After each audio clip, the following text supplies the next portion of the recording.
Hi, I'm Clara. And I'm Stephanie. And I'm Erin. And this is the Practice with Clara podcast, where we go into philosophy and all things yoga related, which has been my passion for the last 20 years. This week we talked about anxiety and stress. And one of the things that I talk about is really meeting yourself where you are when it comes to anxiety and stress. That's the first step. We also went into the role of the parasympathetic nervous system and the vagus nerve. And we ended with tools, very quick tools that you can take with you in order to deal with stress and anxiety in a very short period of time. We hope you enjoyed today's episode, and if you haven't already, subscribe to the podcast. Welcome, everyone, to the Practice with Clara podcast. You're sitting with Stephanie. And Clara. And our lovely guest, Erin Moon, who's joining us again for our theme of anxiety and stress. So the way we kind of intro each of our guests is with 5 unique questions crafted to help our listeners get to know our guest. Erin, you were so fun last time answering these. I feel like people are going to know a lot of really bizarre stuff about me. That's the best kind of stuff, it. and that's the stuff that people remember. Right? Yeah. Okay. All right, Steph, fire away. So what is one of your favorite hiking trails? Oh, that's a great question. Well, you know, I it's so funny because I feel like when you live in this part of the world, you also kind of don't want to say what your favorites are because you don't want them to be full of people. But I'm going to say it. I do really love, for a quick sunset hike, I really love the Black Mountain one off of Cyprus because I'm very reward oriented. So whenever I have a hike, I feel like there's got to be a body of water at the top or a body of water at the bottom that I can throw my body in, and or beer, right, or wine. So I'm pretty satisfied with hiking if there's those kind of rewards involved. So the nice thing about that hike is at the top there's a really beautiful, like under spring-fed pond, I guess, and it's super cold and deep, and so you can kind of jump in if you know a sneaky way to the corner. So you get to hike up really intensely for 45 minutes and then jump in a cold body of water, and that's like the best. And then you can drink wine at the top and walk back down after. It's got everything, all the reward. Okay. What's the weirdest place you've been with your anatomy skeleton? Well, that's really good. I mean, I think Sri Lanka, because I was less sure about how that was going to be perceived going through the x-ray machines and stuff, just because it wasn't a culture that I had visited before, especially the first time I went. And of course, there was a lot of laughter, and it was actually a really great opportunity for everyone involved at the security to just laugh a lot about the fact that I had bones. And actually, I opened up the bag and everyone came around and we all took a look at it, which was really fun. So I loved that about, definitely, I think Sri Lanka was... I brought my flippers, I think. You did bring your flippers. Yeah, and I brought all my bones. If you could choose how you were to be reborn, what would you be reborn as? A bird, I think, which would scare Clara. Yeah, I was like, we couldn't be friends then. Okay, Unless I was also a bird. But... What if I promised that I would like always give you your personal space? Okay. I'm going to take that one step further. What kind of bird would you be? A little more detail. That's harder. I think I'd want to be a bird that could fly long distances. Oh gosh, that's a really, really difficult question. I don't know if I can answer that. Great. I have 2 birds tattooed on my body, and I think both of those I actually wouldn't want to be. They have different significance for me. The first, the biggest, brightest file was to be a hawk or an eagle. Mm-hmm. Okay. The thing you reach for when you're feeling stressed. Oh, that's a great question. Nature. Yeah. That's the deepest, quickest peace finder for me. Okay, and this next one, I'm going to give a little bit of insight into something you said during our training a couple weeks ago. You mentioned that you thought it was so cool how the yogis intuited where all of the organs were in the body by aligning them with the chakras. This was before any of the like dissections of the human body. So before we could see where things were mapped out, they'd intuited it with the chakra system. So I'm wondering, if you were the yogi, which chakra do you think you would be able to intuit? Where do you feel the most aligned or connected to within yourself? Yeah. Oh, that's a really good question. So I think of it more toward the endocrine system than the organs, just because of where the endocrine system actually resides through the body, which is, I think, to me, it's like the anatomy and subtle body link is really, really significant. As opposed to organs. Not that they're not part of your endocrine system, but and I mean, for me, I feel like it's the heart, but I also feel like that's the most palpable physiological feedback center. Like, so for me, it's easier to connect to the awareness of the heart because of that physiological center gives a lot of external and internal feedback. Like, you can actually feel your heart beat faster. It's something that we gesture to ourselves by saying me, like literally to Anahata chakra, and there's a lot of sense around that. So I think for me yeah. Okay, and Clara, I'm going to ask you the same question. Where do I intuit? Definitely my third chakra, the fire center. Oh, Manipura. Yeah, and the reason being is it's not only your power center and fire center, but it's like to me where the warrior lives, and that's something that I like to work with a lot in terms of archetypes. So I would say third chakra. Cool. Yeah. Love it. And then Steph, you? Yeah. I would say the third eye, Ajna, just because it's where the imagination resides and how we, visualize the landscapes that we want to be in. So I think mine would be third eye. Nice. It's fun. Cool.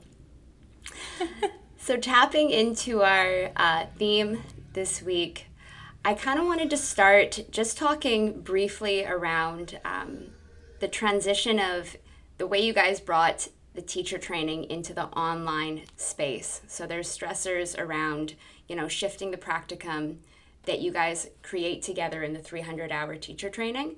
So how that worked for each of you in the relationship of building the content and then presenting it to people, and kind of how you managed that stress along the way. What were some of the obstacles and what were the ways that you dealt with them? Because I think this is something that all teachers around the world are grappling with right now.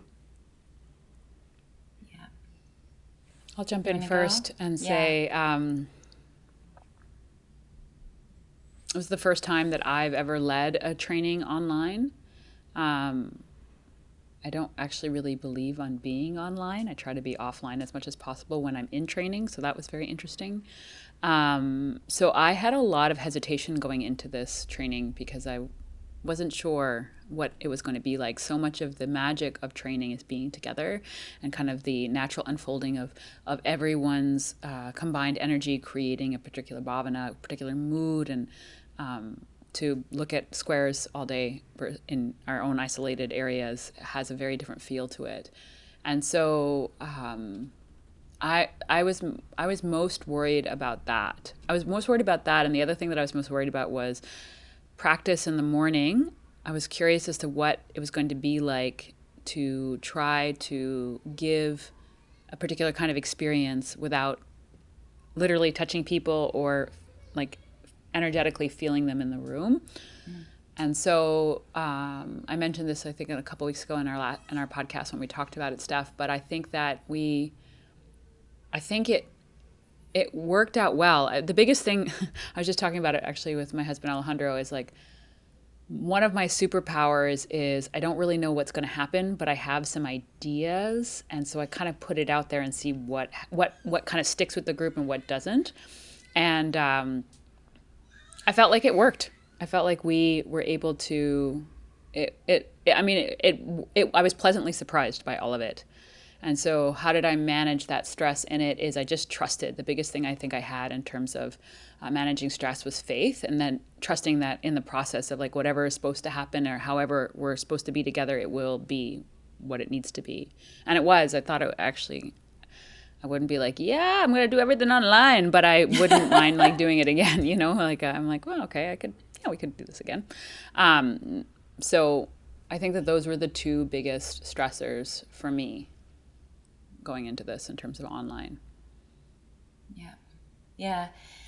And I feel that too, like, last year I, transformed a lot of the information that I have in my manuals to slides to try to get people out of their books, because I know that I'm a real booky kind of person and I love to be inside of, I like the written word is a lot. It's a big factor in my life as a whole. And so I like to be kind of inside, and I'm a real note taker. And one of the things that I wanted to do is just physiologically lift people's gaze. So last year I did a big anatomy training and I put everything on slides. And I did find it was really helpful to have things on slides. So I had that kind of basic structure and awareness. Because it just lifts the head. It literally physiologically tells you to be alert as opposed to go into yourself. And so I was already kind of in that frame of mind. But then when we switched to online, one of the things that I really had to reevaluate is I feel like my superpower as a teacher of anatomy is that because I'm a layperson who is a nerd about anatomy, and because I'm a kinesthetic and visual learner, as well as like other forms of learning, how one of the things I love to do is get people embodied. I kind of teach adults like they're in kindergarten when they do anatomy with me, because that's the stuff that sticks, and it's also just kind of silly and fun. Like, we have this idea that it's going to be super dry or it can't be embodied, that it is a book learned thing. And there's a lot of book learning if you really want to know your anatomy. There's no getting over. You got to hit the books. And any doctor and PT and OT will tell you that as well. But what I love to do is get people up and get them, like, let's all be the diaphragm, you know? And so I love offering that kind of learning to adults because we've been away from it for a really long time.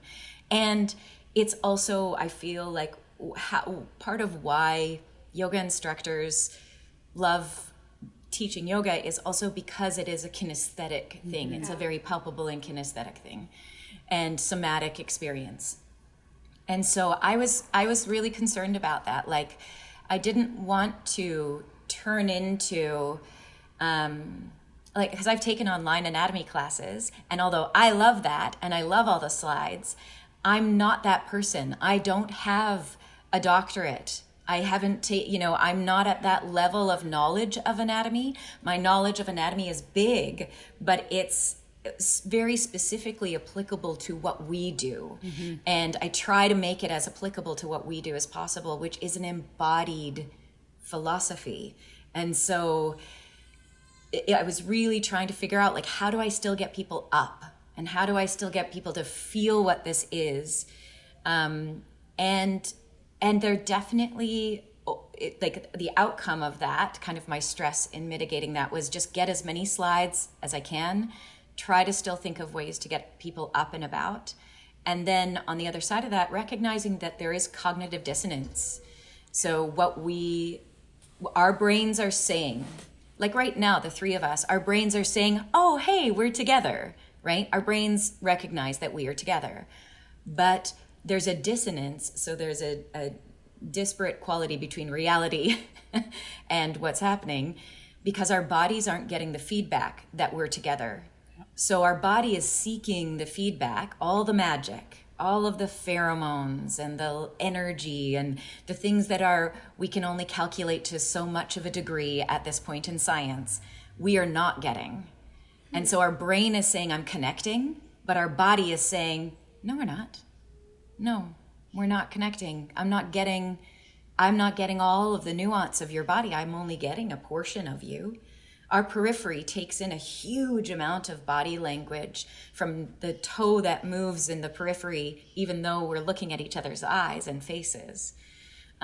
So that I did feel that. I felt a lot of exhaustion after the days that I don't usually. I feel pretty ramped up. Like Clara and I know this because we always decompress, because we love co-teaching and we love being able to decompress and learn as teachers. And so I would call her and I'm like, I'm feeling really sad, but the day went well. And I think it's that cognitive dissonance of that outpouring of energy and feeling it back, but actually my body's not getting the rewards that it's used to getting from a group of people being in space together. So I would just kind of go out to the beach or go out into nature and refuel, and try to find my way through some of that sadness, really, that my body was feeling, even though my mind was like, that went well, I think, like we had a good time. Yeah. So it's interesting. It's a fascinating mixed bag. I haven't thought of it like that, Erin, in that the online is bringing different stressors somatically to our experience. I'd never thought of that, of the disconnect between the brain and body. And that is why we wanted to have you on today, is to speak to how stress kind of works within the body, in the central nervous system, because it is what you spoke extensively to in our training in terms of the vagus nerve and the parasympathetic nervous system. And I forget the nociception and how we're picking up the sensations around us. Yeah, there's a lot of different sensory input that's coming in. Yeah, nociception's about pain, specifically about injury and pain. Okay. But there's tons of sensory. I love it because it's like the fact that you remembered one, I feel like I win. So there's a ton of different ways that our brain is taking in information, and you've got like your sensory cortex and your motor cortex, and they're kind of like these two headbands that you wear. And what's fascinating about how they work is the information that comes in and the information that goes out is more significant in things like your hands and your face and your tongue than it is like the amount of brain space that is taken up to both send motor controls out and take sensory information in and process it for your thumb and fingers than it is for your entire torso all the way to your knees. Wow. Your tongue and your face are more than what your torso is. Wow. Your feet are slightly more than or about equal to your legs. So they have more. And then your torso, it actually doesn't have a lot, but your thumb more than these fingers, and then these fingers and the whole hand more than your torso. So what's fascinating about that is, if you think of that cognitive dissonance, the information that you're taking in from me it's a lot here, right?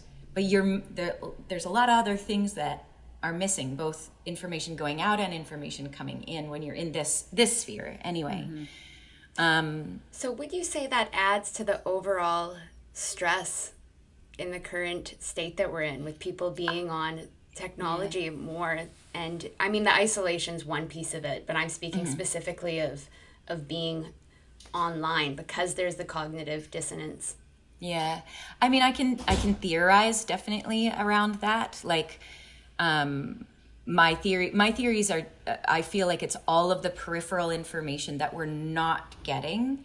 And I think it's also a lot of intangible, magical things that we can't measure yet, which are pheromones, which is the way that we entrain to one another. So one of the things about Sangha is we have this entrainment and we have mirror neurons. So you can have a mirror neuron response. We are having them right now. Just from this visual. So we absolutely can have that.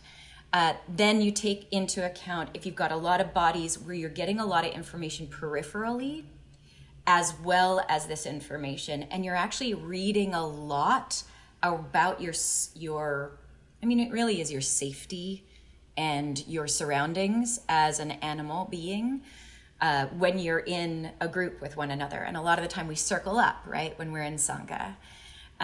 So I think that part of it is the expectation is not met and can't be met in this forum, right? As well as all of those fancy intangibles that we don't know. You're just it's reminding fascinating. Me. It is. And Clara's partner Alejandro and I, we were talking about the podcast in different mediums, and he was saying that there's a current trend on YouTube of people watching other people watching TV. Like there's a trend where people watch others play video games, but now people are watching that's others. Huge. Yeah, and now it's moved into people watching other people watching TV. And I guess if you live alone, having more faces and voices around you, especially in this time where we are social distancing and isolated, that would make you feel safe. That would trigger a response in the body. Could that be, Erin? I think maybe. Yeah, I think there's a lot. There's just so many possibilities. We barely understand this technology.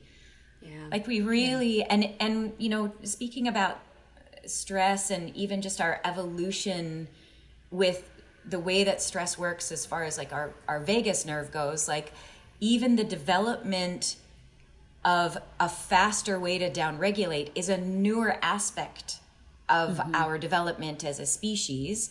And that's still theoretical because, you know, there's so much that we don't know because our development as a species has been so fast into technology. And even if I think of my own lifetime, you know, the first Apple computers were coming out when I was in elementary school. Nobody had cell phones. There was no pagers. So all of these we don't know actually how much, and especially right now, we don't fully know what is lost and what is gained in these mediums yet, basically. They just haven't been around long enough. Like we haven't been in this state of weird isolation and going online for almost everything it's been 6 months. Not even, but it's been about 6 months. Yeah.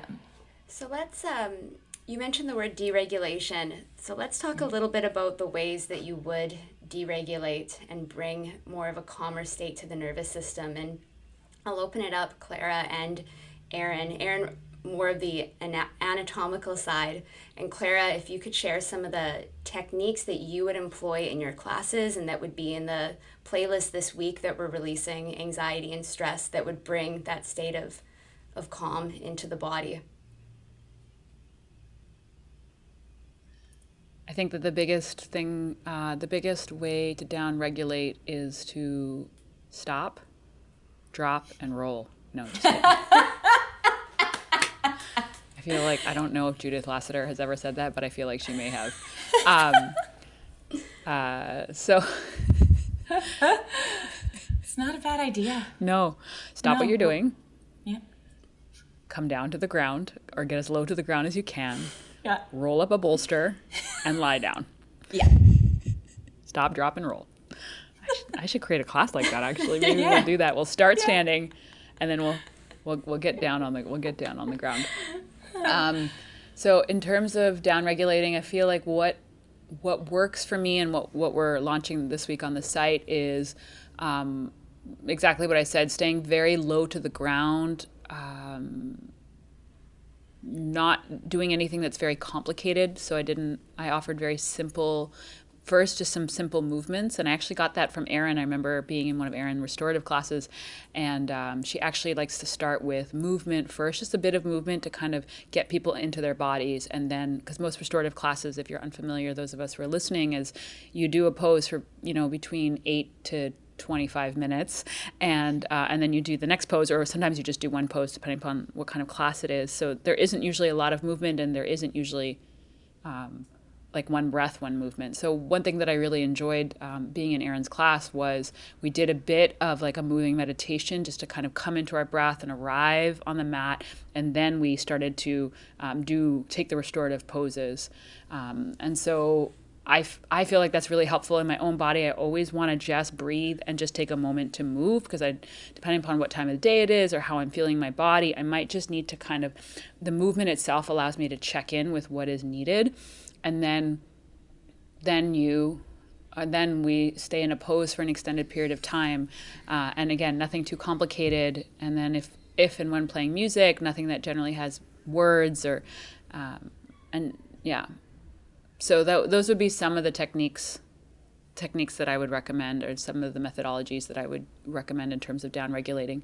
If you don't have that opportunity or that time, one thing I would also recommend is quite simply either closing your eyes if that's comfortable for you, or connecting to a gaze point so that your eyes are at a half gaze, so you're looking down at the ground, and then deepening your exhale. So just allowing your inhale to be natural, and just to the place that is comfortable in your own body, just really deep exhales. For me, I envision being at a beach, and that each time I exhale, it's the waves rolling in and out.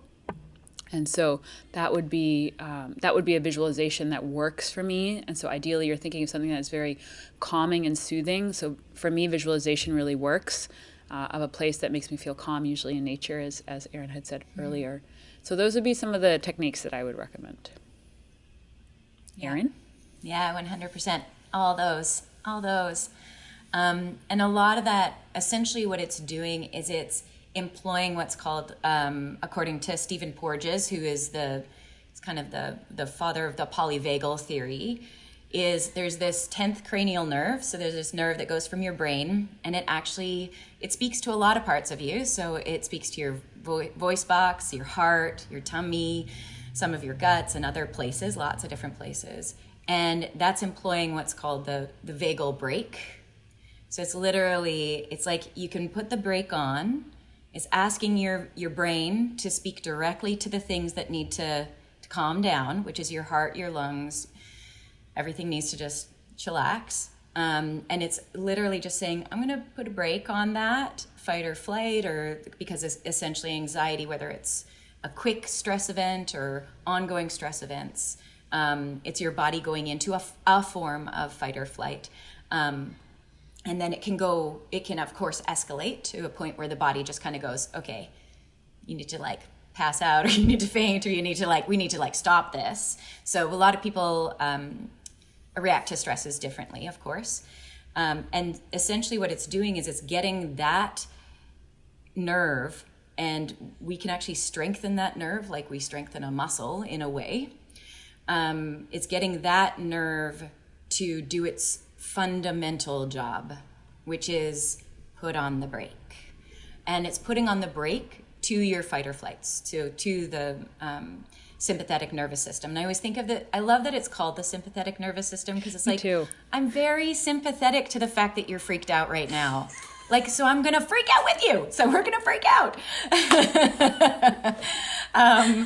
And it is employing, or it's bringing in the parasympathetic nervous system. And what's really interesting about that vagal brake is it can work really fast. And I just want to put a little bit of just mindfulness into this, and it comes from what Clara was saying about having people moving at the beginning of my restorative classes. And my reasoning for that is, people come for what they want and they stay for what they need. And that's a big part of a lot of aspects of our life. And sometimes what they want is maybe to downregulate, but that's not actually like right then in that moment, in the entering of a classroom, in the finding of space and body, that just immediately being still isn't meeting them where they're at, right? And it's the same thing as like if I know somebody who's dealing with quite a bit of anxiety, I'm not going to pop them into a restorative pose right away. Mm-hmm. Like they might need to blow through some of that anxiety first and go for a jog or do something a bit more vigorous to be able to then downregulate, to be able to literally blow off some steam before being able to go midpoint and then go lower. So I just want to put that on whenever we're talking about stress and anxiety. I think the idea is that we have to be calm right away, or we're going to be calm right away. And I also think you got to meet yourself where you are. Yeah. So I just want to put that into our conversation. And I just want to jump on that in terms of, I feel like it actually can create more stress and anxiety for the person if they're either asked or trying to become still and they can't do it yet. Then there's like the judgment and all the stuff that kind of arises on ourselves. I'll just speak for myself. Like if I'm like, oh, I should be doing this, the shoulds come in, and then all of a sudden there's like more stress and more anxiety. And so now we're even higher up. So like trying to downregulate takes even longer because it's not realistic of where I am right now. Or so I really appreciate you speaking to that. I'm sure you've seen it too, Clara, like even with Shavasana, where, or with Restorative, where somebody will seemingly futz around quite a bit, like move a lot of things and the props aren't right. That's them blowing off some steam. Like that is their way. They're slowly finding their way toward downregulation. So my idea of downregulation and where somebody is at, and if they're even ready for that, and if that's a safe place for them, is something that I just want to have out there. So part of the way that we can strengthen the vagal tone, which is basically the vagus nerve's ability to put on the brakes really well and really fast, and being able to let it off when it's necessary and being able to come back on when it's important, is actually through breathing techniques. So there's a lot of physical stimulation that can happen with the vagus nerve as well. But one of the greatest interventions that we certainly have as yoga instructors is breath technique. And that can be both excitatory and calming. Because being able to do something like Kapalabhati breath, so skull shining breath, and then being able to breathe afterwards, find your breath again and calm, you're actually going through a whole stress cycle. Yeah. And you're asking the vagus nerve to take the brake off, to get into your sympathetic nervous system, and then you're saying, okay, brake on. So it's a great exercise for that. It's not all just about calming. Also, heart rate variability is part of what we're tracking, is essentially what is happening each heartbeat, each breath, as we are able to put the brake on, take the brake off, put the brake on, take the brake off. Because every time you take a breath in, it's excitatory. And every time you take a breath out, it's downregulating. So when you do breath pacing, which is around a 5 or a 6 count in and the same amount out, which is like samavriti breath, balanced breathing, you are practicing you're practicing what's allostasis, which is like the little fluctuations of being at home in your body. Like just being at home. The house isn't burning. You're not buying and redecorating, right? You're just like, you're at home, right? And the little things like the wind comes through. So there's little fluctuations when we're at home, but we're essentially there. And so that doing things like breath pacing, doing analoma viloma, which is opposite nostril breath as well. So having like a 5 count in, a little hold at the top, a 5 count out, or even a 6 count out, or a 7 count out. That's even more time spent in the parasympathetic side, or the vagal brake is on a little bit more. So essentially you're practicing, you're toning that nerve. And that nerve is really fundamentally important, because if you think of how our behavioral patterns progress over time, if we train the physiology to be able to know when we request for the brake to come in, then we're going to have a better ability to just be in the world. Right? Because instead of something setting us off and it goes and it goes and it goes, and it can just set us off, and then we can go, okay, I'm all right. Coming back. We're not reacting. Yeah, go ahead. We're not reacting to it. We can stay in ourselves and not react to the stress that's presented itself. Or we can react, but we can come back. So that's, it's a really interesting thing. That's such a great thing to bring up, because I think a lot of the ideas around mindfulness practices and breath practices in the early stages, or even later on, is the idea that we're not going to be reactive. And what I'm just going to clarify in that, I think physiologically, is that we can be reactive, but we're able to also come back to ourselves. We're able to see that we're being reactive, and we're able to make choices around the reaction, or the action, I guess, that we take after reacting to a stimulus. So if somebody yells at me, right, I have the opportunity to go into all of the places that is about my self-worth and all of my little t and maybe big T traumas that come up because of that yelling, right? A lot of memory, a lot of somatic knowledge that may come up.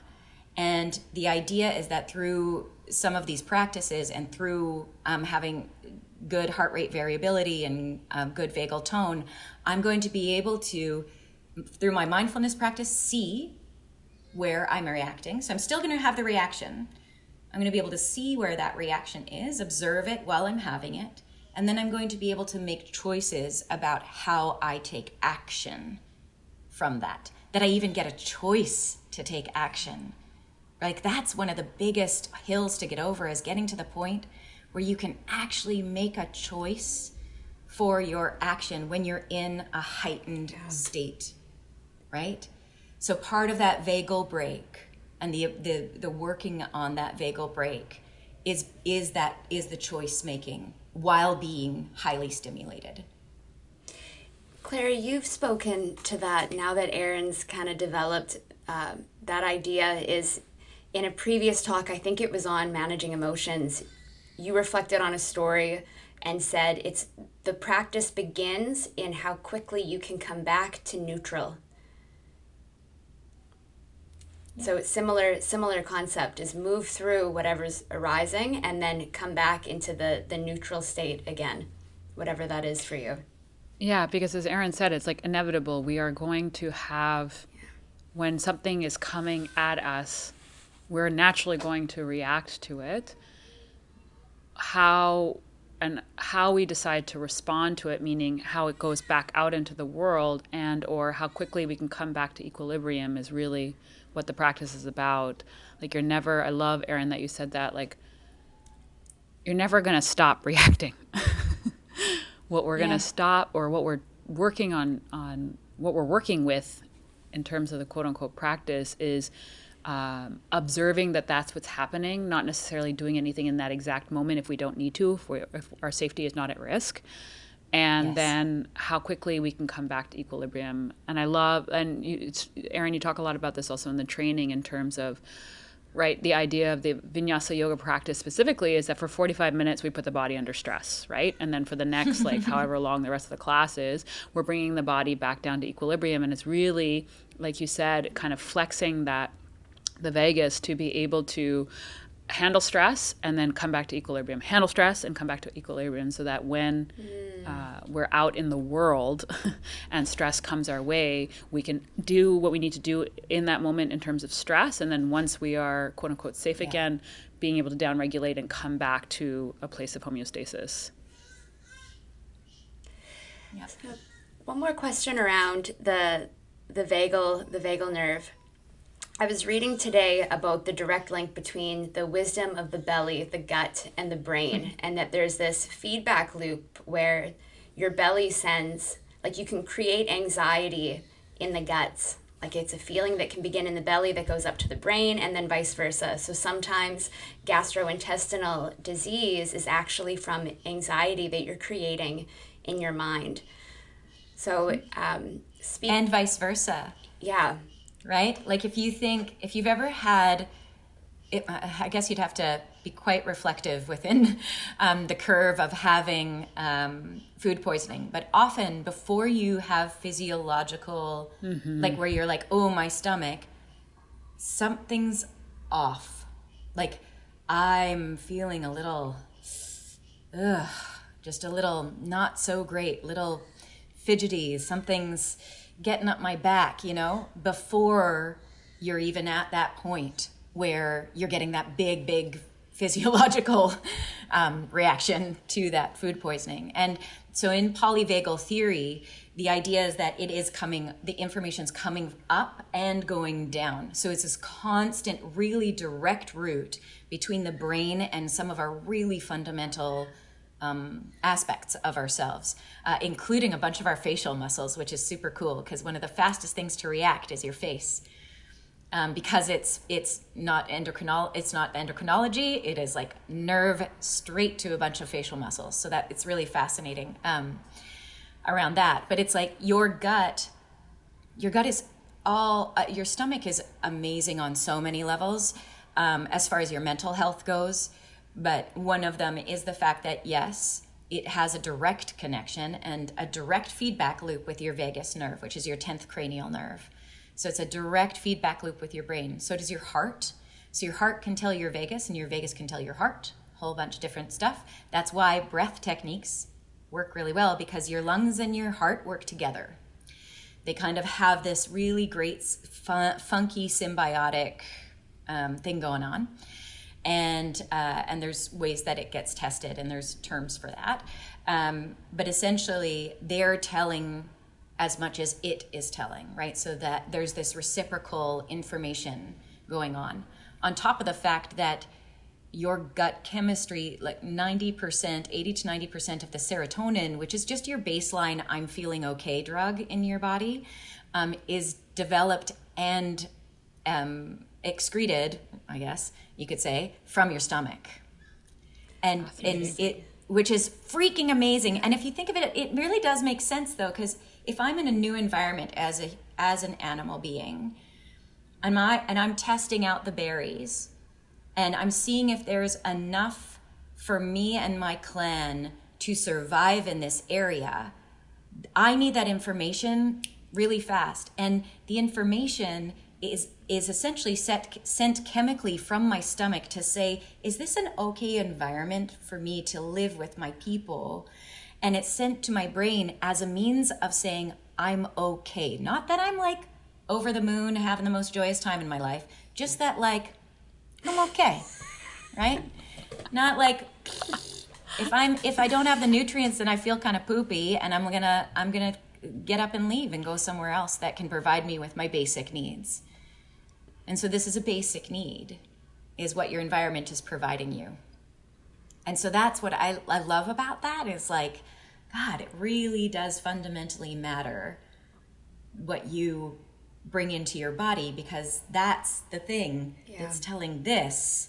I'm pointing to my belly and I'm going to point to my head. So this is the thing, my stomach, that is telling my brain that I'm okay in this environment. Mm-hmm. Which is so cool. And on top of it, my vagus is involved too, my vagal nerve. It's like, wow. Yeah. I'm reading a great book right now that you have recommended and a couple other people recommended, and I recommend to our readers if you're really excited about this, called The Body Keeps Count. Am I saying that right? I don't know. I haven't read that one actually. Oh, it's so good. Pretty much everything that you talked about today, it talks about in there, and I'm reading it. Is it Bessel Van der Kolk? Yeah, exactly. The body keeps score. Yeah, so yes, I have read that one. Yeah. Yeah, I figured. I was like, I remember you talking about it. Yeah, Bessel Van der Kolk. The body keeps the score, and it's the idea that your mind, its job is to take care of the body, and the body is telling the mind how it's doing, how the being is doing, and then the brain makes decisions. And it talks a lot about, how the relationship between body and mind in terms of the wisdom, and also how we handle stress. And so if those of us who are listening, if you want to dive more deeper into this, I think it's a really very accessible book to kind of start the path with. I've been meaning to read it for years, and that's what I'm doing now while I'm breastfeeding. It's a great book. So I'd highly recommend it to all the people. So it's a great intro to kind of, again, essentially all of what Erin was talking about. You can find like the beginning part of this journey in that book. So I would highly recommend it. And he's been doing work for a very long time around somatopsychotherapy. Yes. And so it's really looking at body intervention around trauma. So most of what he's worked with is people who have all sorts of traumas, from little t to big T to PTSD traumas, and how it's fundamentally important that we do talk therapy. That is absolutely part of what's fundamentally important, and that the body, you can't just do talk therapy if you want to heal from trauma. That you actually, because the body is the thing keeping the score. And if the body has not learned that an environment is safe, if a body has not learned how to have other neural pathways, other ways to deal with stimuli, then it will keep reacting the same way. So it will confuse the brain. Yes.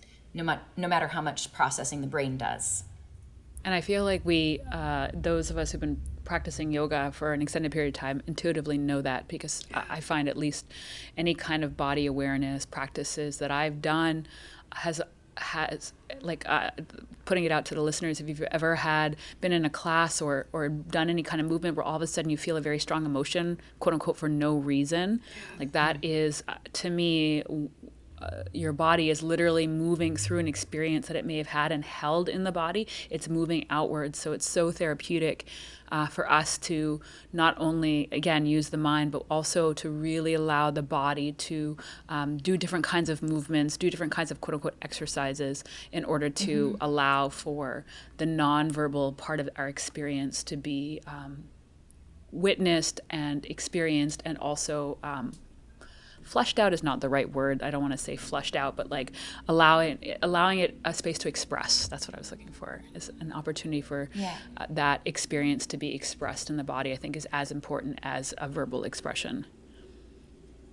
So can both of you offer at least one practice, and it could be movement, mantra, meditation, mudra, that helps you alleviate stress, or something that you've provided for your students in a class that would kind of harness all of what we've talked about to bring people into a more grounded state?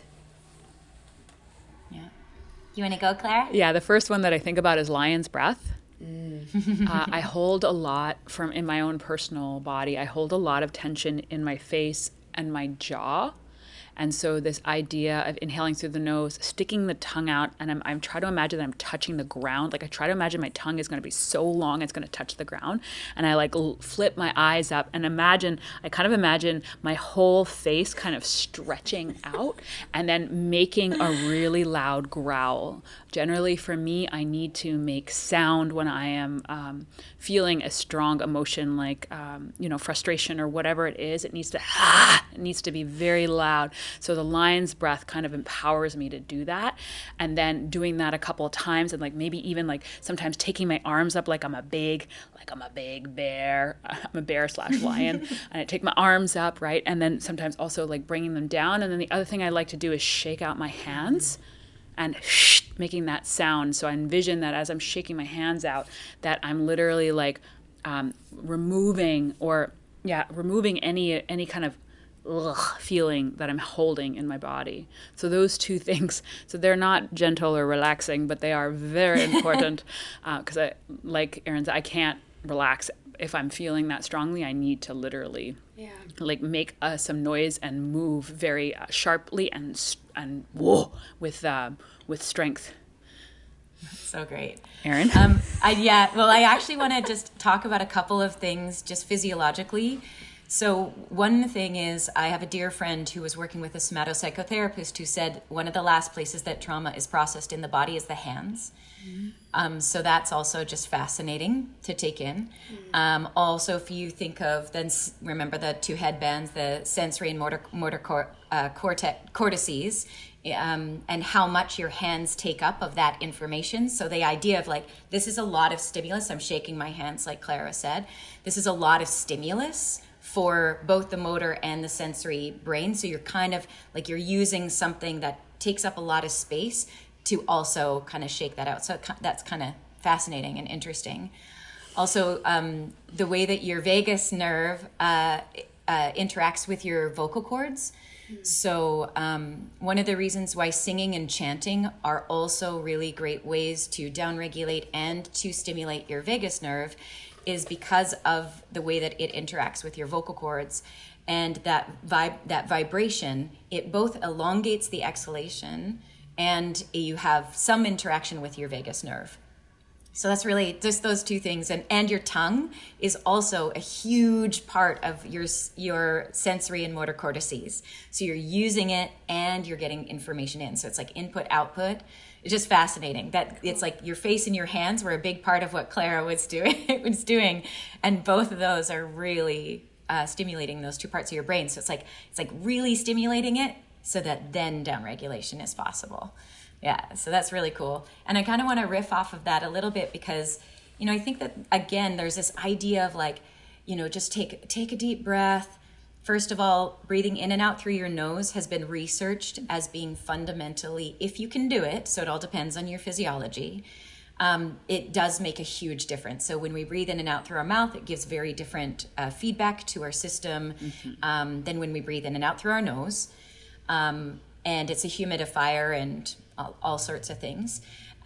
But we always think, again, you got to like take a deep breath, just breathe out really long, or like take a deep breath in and a deep breath out. All of those things work absolutely. However, then there's this place of like, what if I need more stimulus? So Sata Nama, or so is a Kundalini technique that's been used for a really long time. I'm not a Kundalini teacher. I am not trained in that, but there has been a lot of research around it. And I recently took a breath course for COVID recovery and through Prema Yoga Institute. And one of the ones that they used, which was very similar, which is I am at peace.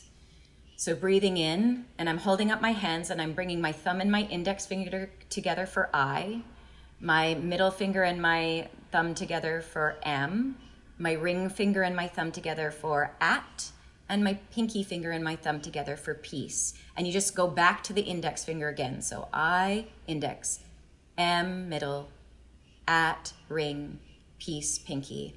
I am at peace. I breathe in while I'm doing that. And then I am at peace. I breathe out. So it's using mantra, mudra, and breath. And what that does is, again, because your hands and your mouth give a lot of feedback to your brain, you could do it out loud. So a lot of these techniques are often done out loud first, then at a whisper, then in your head.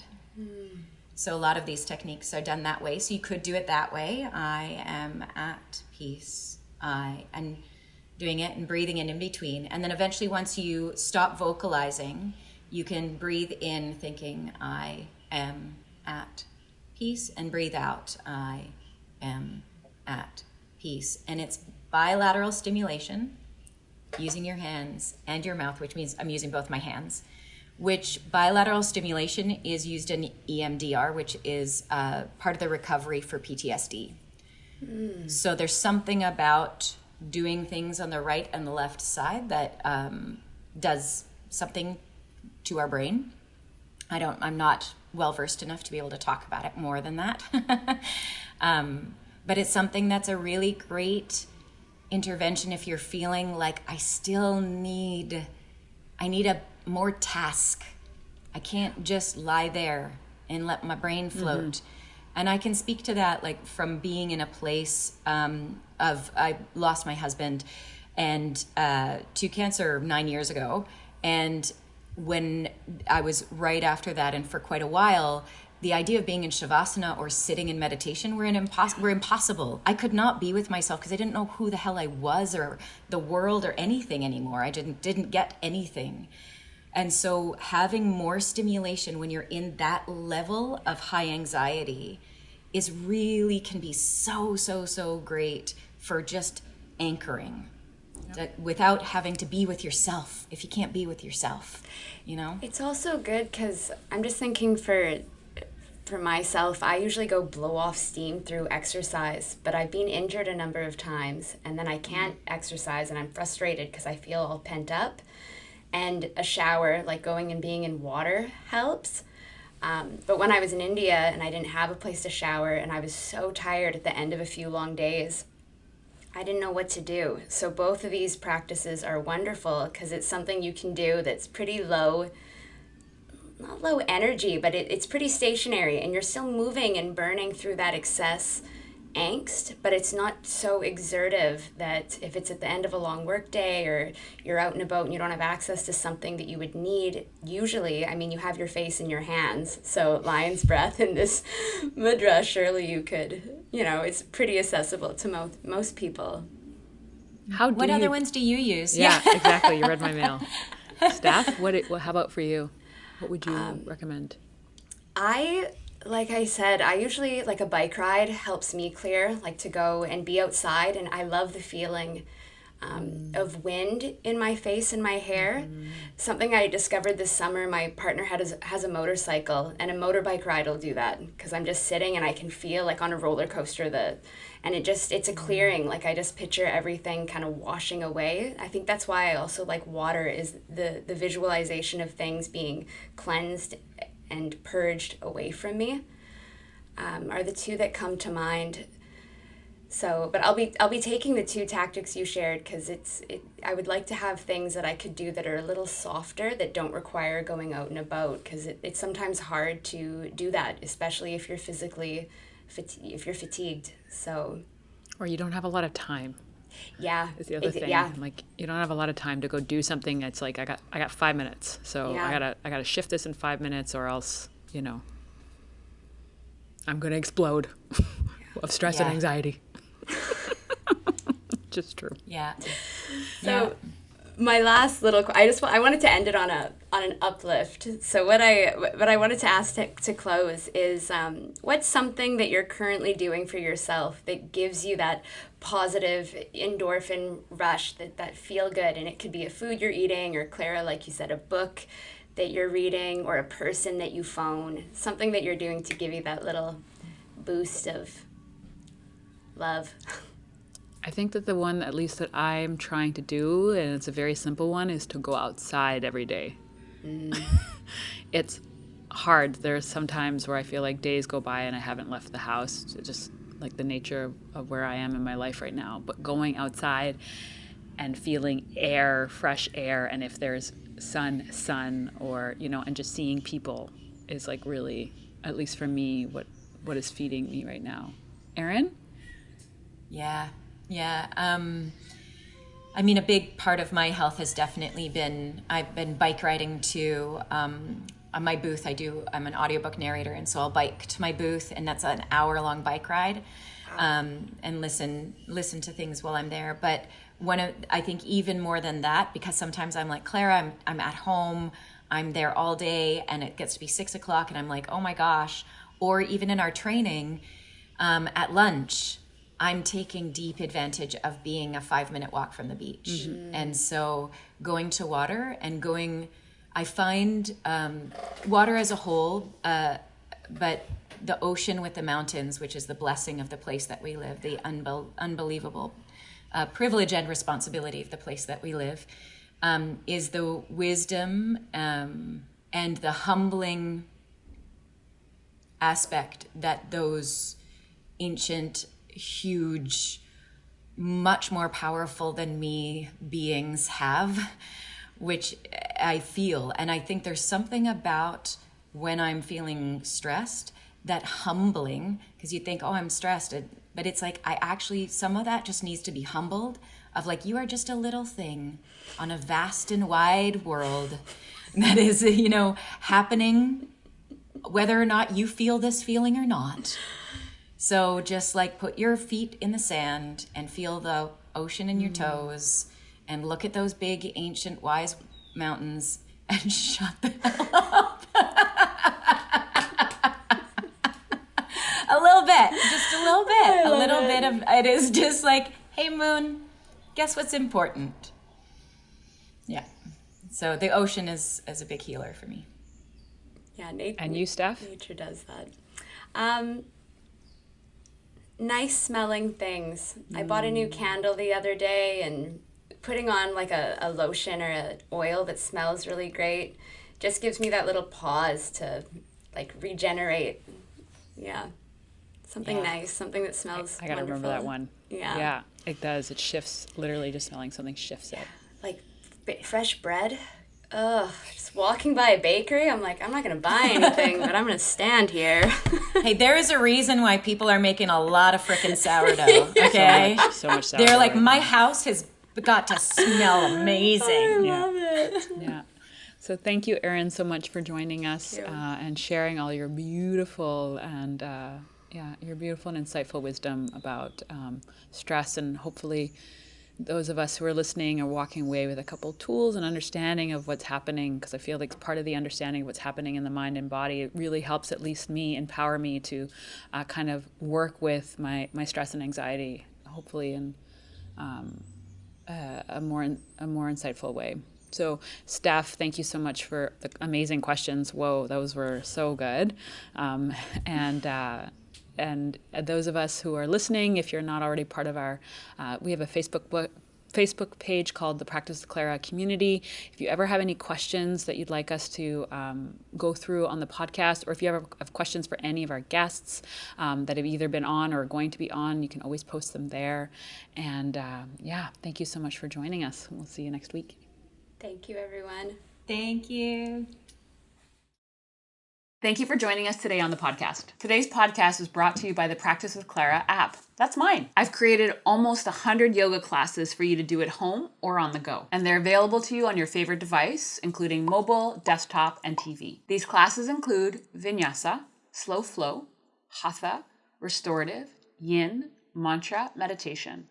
I also just had a baby, so I created prenatal yoga for all 4 trimesters. So head over to clararobertsoss.com/join to learn more. Or search for the Practice with Clara app at your favorite app store. There's a 7-day free trial, so no commitment. And make sure to subscribe to the podcast. We've got lots of good stuff in store for you.